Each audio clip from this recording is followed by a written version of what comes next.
Las imágenes que acabamos de ver corresponden al Instituto de Biotecnología y Biología Molecular, el IBBM. Hoy estamos con el doctor Mario Aguilar, que es su director, y con el cual vamos a charlar acerca de las actividades que se realizan en el Instituto. Mario, bienvenido. Gracias. Muchas gracias por venir al programa. Bueno, una alegría tenerte acá.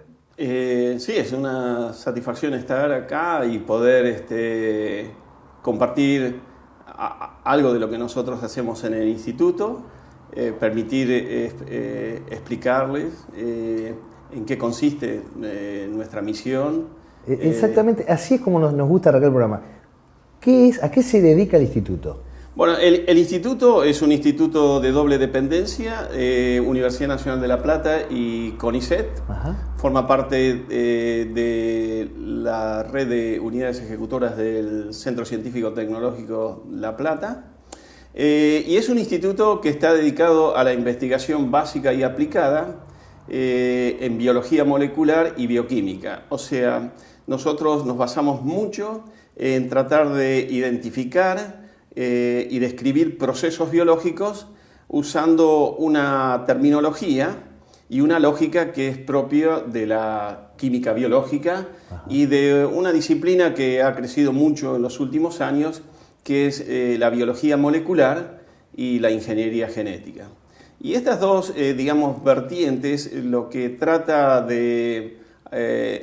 intenta encarar es comprender cómo funciona la célula y poder describirlo más que en base a formas, apariencias, en base a moléculas, reacciones. Y su comportamiento. Y cómo esos procesos con esas moléculas se manifiestan en rasgos, en enfermedades, en propiedades y ventajas de sistemas de plantas, cómo podemos controlar enfermedades. Y para eso entonces uno tiene que profundizar el estudio y conocer el escenario sobre el cual va a operar. Claro.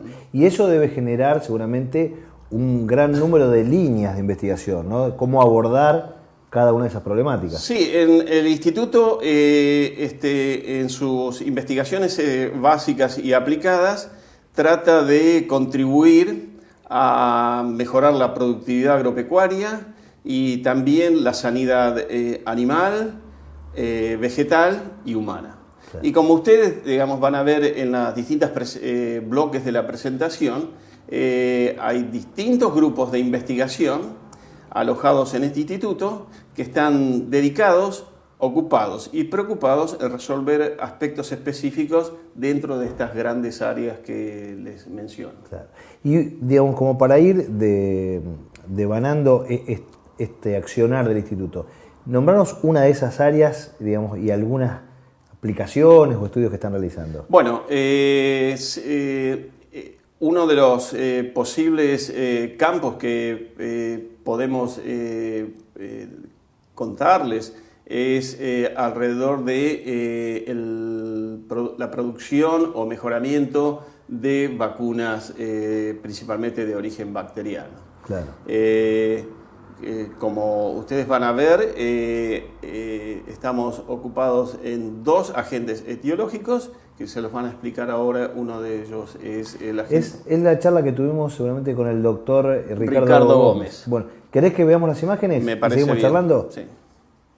Trabajo en Virus Junín desde hace casi 30 años. Este virus produce una enfermedad que es endémica en el centro de la Pampa húmeda. Si bien actualmente tenemos una vacuna que puede prevenirlo, continúa siendo una enfermedad de peligro porque hay unas 5 millones de personas potencialmente expuestas a esta enfermedad. Por el otro lado, estudio leptospira, que produce o es el causante de una enfermedad denominada leptospirosis. Tanto la fiebre hemorrágica como la leptospirosis son enfermedades denominadas zoonosis, es decir, que se transfieren de animales hacia el hombre, siendo el hombre un huésped accidental.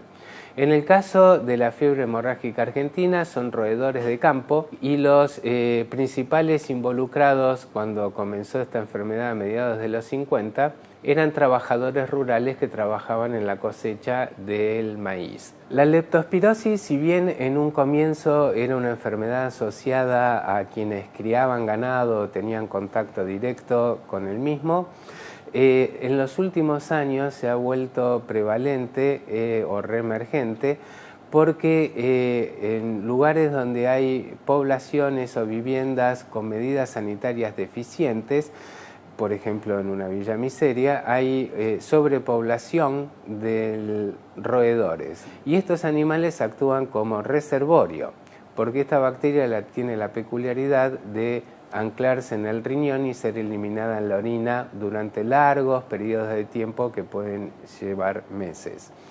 Por lo tanto, estos animales portadores terminan contaminando el medio ambiente. Como tiene un diagnóstico difícil de realizar, muy específico, y porque los síntomas no son para nada específicos, sino que son muy heterogéneos y puede simular una gripe o cualquier otra enfermedad, es con frecuencia no diagnosticada. Y por lo tanto se ha vuelto una enfermedad asociada a la pobreza, sin diagnóstico y sin números concretos reales. Me concentro particularmente en potenciales candidatos vacunales que podrían servir, es decir, componentes de la bacteria que podrían servir para inmunizar y proteger a personas contra la enfermedad, y también en mecanismos patogénicos. La estructura general del estudio es similar, así que yo extrapolo con frecuencia conocimientos de una enfermedad hacia la otra. Muy interesante lo que decía el doctor. Si te parece, Mario, vamos a un corte y en un minuto seguimos charlando sobre estos temas.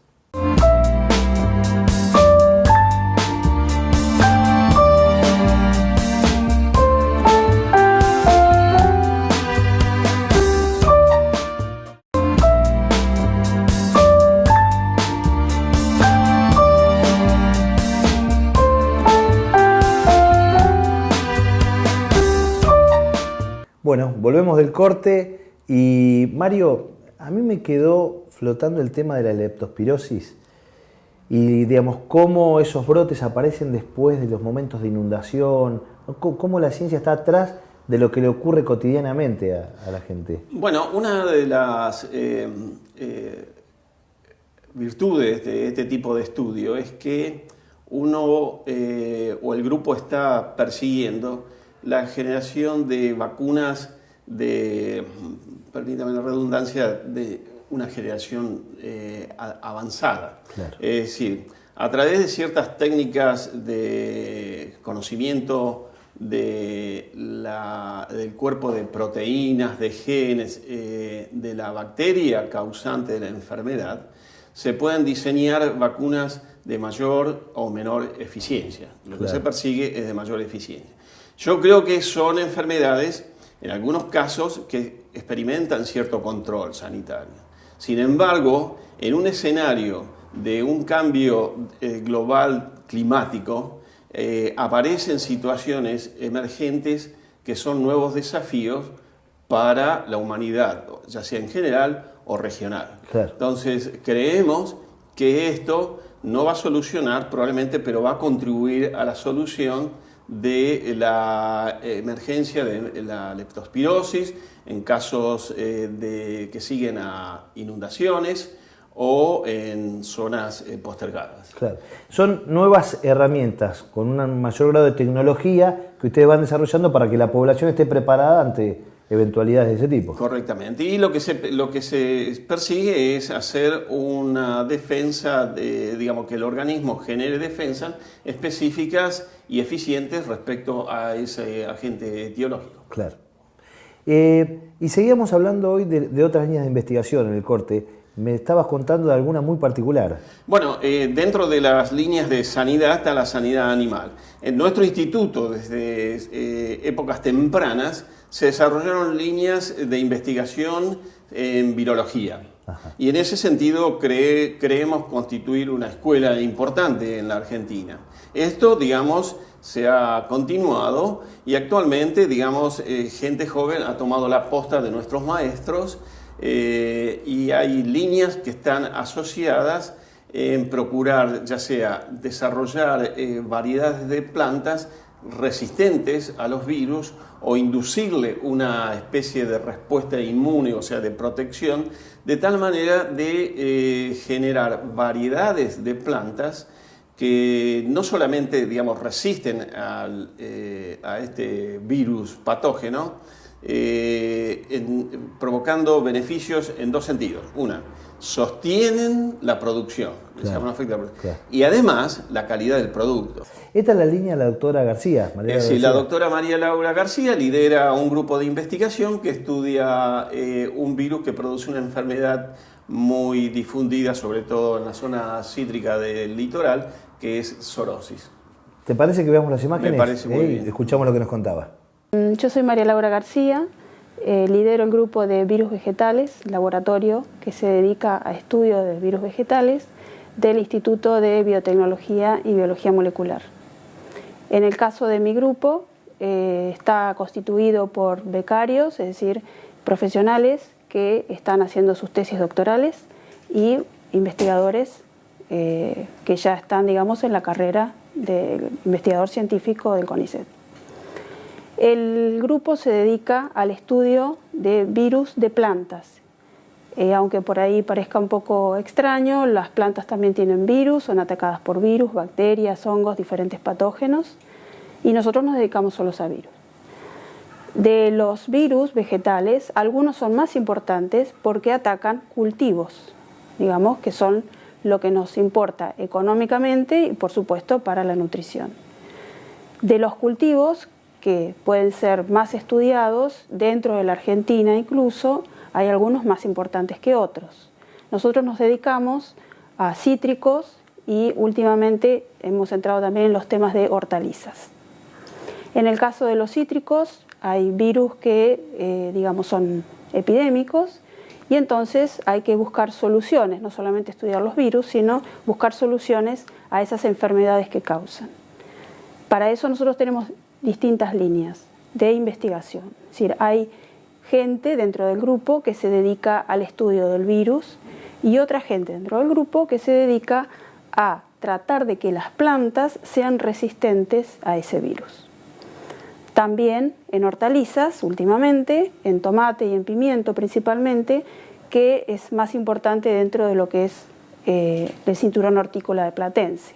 Bien, dentro de lo que es la línea de investigación de cítricos, para poder lograr resistencia a esta enfermedad que es importante en todo el cultivo de todos los cítricos, abordamos la generación de plantas transgénicas de cítricos. Y logramos en este momento tener líneas que son resistentes a este virus, que se llama el virus de la zoonosis de los cítricos. Eso sería, digamos, dentro de las líneas de investigación, quizás la más avanzada en cuanto a lo que le puede importar a los productores, a los agricultores y por supuesto a la economía del país, porque somos el primer exportador de cítricos del mundo, específicamente de limones, que es la parte del NOA que se dedica a eso, pero bueno, nosotros hemos hecho líneas transgénicas de cítricos en naranjos.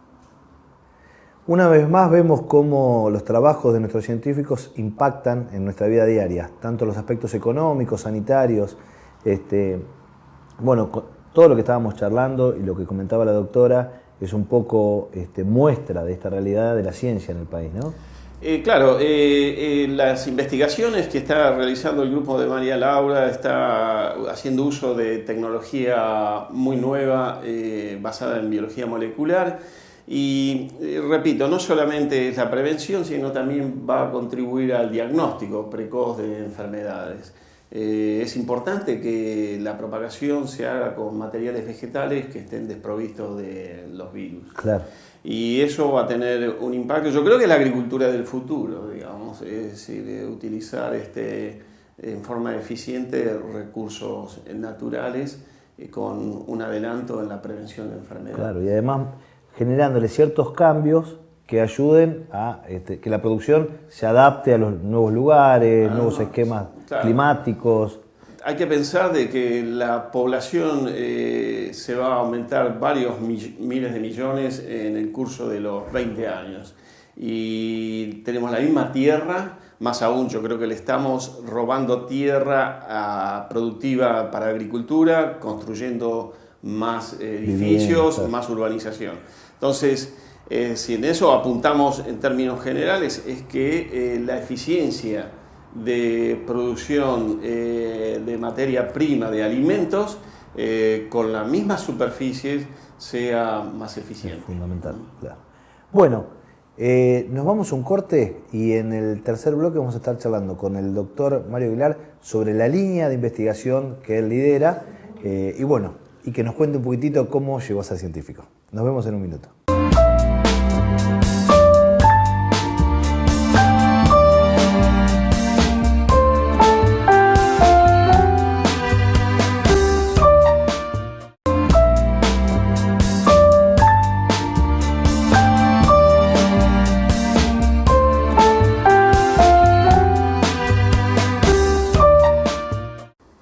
Bueno, en este último bloque le vamos a pedir al doctor Mario Aguilar que nos cuente sobre la línea de investigación en la que está trabajando. Bueno, la línea en la cual yo estoy trabajando comprende a otros investigadores. Es una línea predominante en el instituto que arrancó a partir de la iniciativa, la propuesta de dos profesores, investigadores, líderes, fundadores del instituto. Me estoy refiriendo al doctor Gabriel Fabeluques y al doctor Oscar Grau.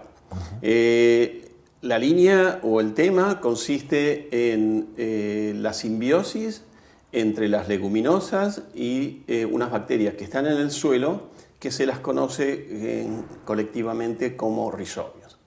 Lo interesante de esto, que lo hizo la naturaleza, es que estas bacterias se asocian con las plantas y en las raíces forman unos órganos que alojan a las bacterias y ahí las bacterias fijan el nitrógeno atmosférico en compuestos asimilables para las plantas.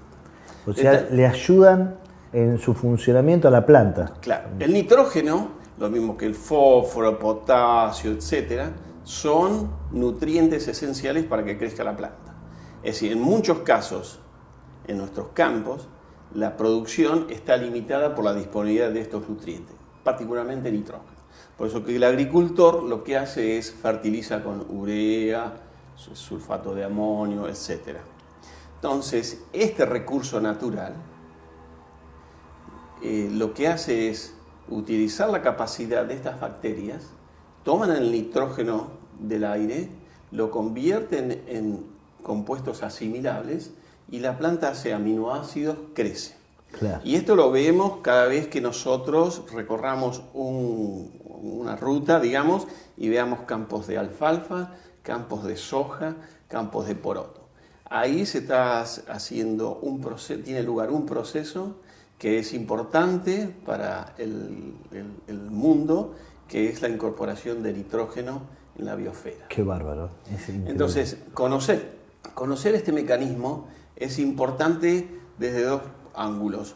Uno es mejorar el proceso y de tal manera que la productividad aumente, y ver cómo es que solamente las leguminosas tienen esta propiedad, y ver si podemos desafiar la pregunta de si podemos expandir a otros cultivos no leguminosas esta capacidad. Si esa adaptación la pueden trasladar a otro tipo de plantas. ¿Esto está en esa misma línea, perdóname, la doctora Zanetti? Bueno, el proceso en sí, yo creo que se los puede describir María Eugenia Zanetti, una de las investigadoras que participa en mi laboratorio de este estudio. Y también quiero mencionar que desde el ángulo de las bacterias, hay otros grupos que están dentro de nuestro instituto, como el liderado por el doctor Antonio Lagares o Aníbal Lodeiro, que enfocan otros aspectos de la simbiosis. Estuvimos charlando con la doctora Zanetti. Si te parece, escuchamos lo que nos contaba en relación a esto que nos decías vos. Me parece.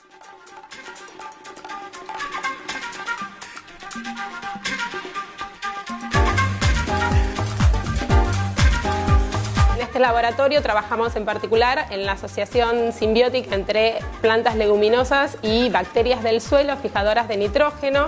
Estas bacterias se asocian a las plantas leguminosas y forman nuevos órganos denominados nódulos, donde las bacterias se alojan y son capaces de fijar el nitrógeno atmosférico en formas que son utilizables por las plantas. No solo es importante para aumentar la producción de los cultivos de leguminosas como el poroto o la soja, sino también para otras especies de importancia agronómica como son el trigo y el maíz, dado que las leguminosas se utilizan habitualmente en la rotación de cultivos, proveyendo mayores nutrientes al suelo que son utilizados luego por estas especies.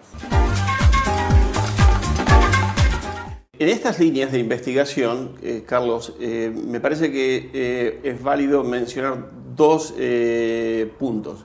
Una es que a través de esta línea de investigación mantenemos una interacción muy interesante con el sector vinculado con el sector privado. La transferencia. La transferencia, en el aporte de hallazgos que tenemos en el laboratorio.